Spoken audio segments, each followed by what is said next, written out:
Gerry Adams, you've just arrived in Cuba. Can you describe what the mood is like on the island and how that contrasts to the last time you visited the country? Well, I was here last year. I didn't see Fidel that time. Things hadn't much improved since I had been there previously. The rumours or news about the new rapprochement with the U.S. administration under President Obama, the ongoing talks about Colombia and the peace process there, and I participated in that. I met the negotiators that were involved in that. So all in all, the mood was good. Now, the mood now, I was trying to figure out how to describe this to you.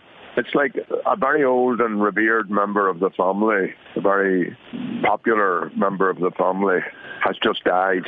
And although the news is probably expected, there's still a feeling of sadness with at the same time a sense, well, we don't live forever. So it's that sort of mix. There is great pride here, certainly with the people that I have been bumping into, and my Spanish isn't great, but and I'm sure there are people here who don't like Fidel at all, but I think most of the people respect him. And when you consider from the time when this was actually a slave state, the national liberation that was achieved in 1959, and then everything that's happened since then, people have a great sense of pride in their internationalism and how they were able to help other people in other parts of the world, how their education system and health systems are second to none. There obviously are issues here, and like all societies, there are clearly problems. I was at a big rally. Some locals are saying there were up to 1 million people in it, in the square of the Revolution last evening, and it was quite remarkable. The countries and the states and the nations who were represented at that. And you met Castro during historic visits to Cuba. I mean, what do you remember most about the president? Well, I met him a number of times in the course of that visit, informally, if you like, at a public event. And I listened to him speaking, and I enjoyed very much his what we in Ireland would call the crack, the sort of the banter between himself and the crowd. We then had a more formal meeting, which lasted 6 hours, and leaving aside translation times, it was very informative from my point of view.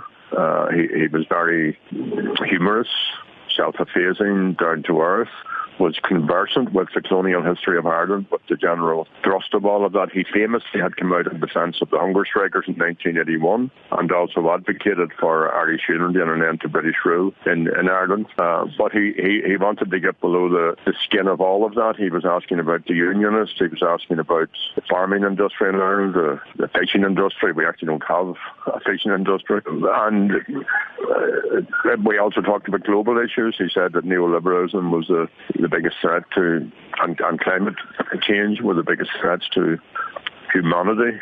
We discussed September the 11th, and I remember well that he said that since that event that no other progressive struggle would be won by armed actions, that they would have to be won by the power of ideas and the mobilizations of people and solidarity between people. He also, and I thought this was almost a humorous little point, that he wanted to know what the Irish language sounded like.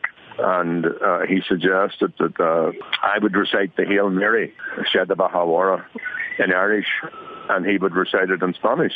So that's what we did when we both prayed the Hail Mary, he in his language and I in my language. And I thought that was a revealing little insight into, an avowed atheist and communist, but it shows you the power of Catholicism that he still knew and remembered the Hail Mary. And in ideological terms, I mean, how would you describe the similarities between Castro's Cuba and Irish republicanism, especially today? Well, there is some criticism of the Cuban system, and some may be well enough founded. We actually raised issues about human rights and religious liberties and so on, political prisoners.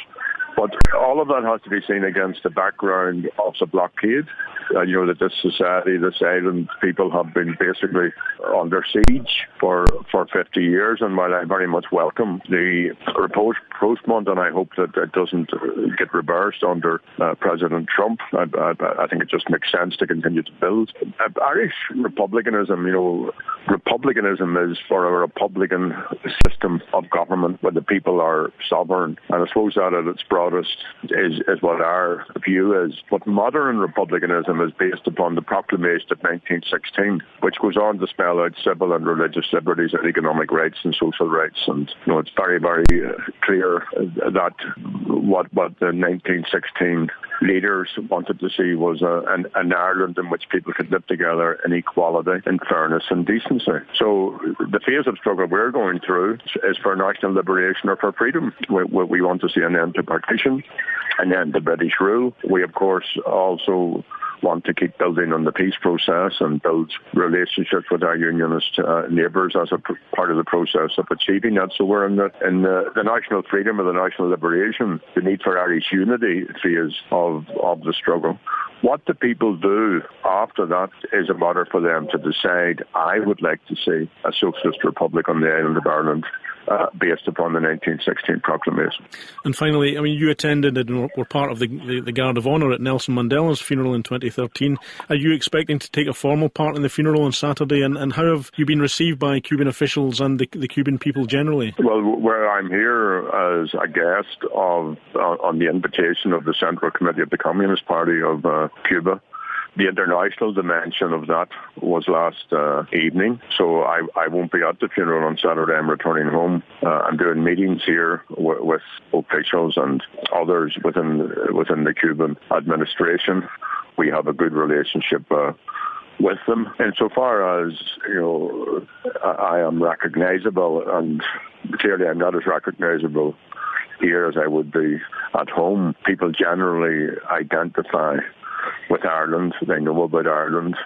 There have been, as I've said, long relationships where we're both small islands with powerful neighbours who haven't treated us well. So people, particularly politically tuned in people, would know that and understand that.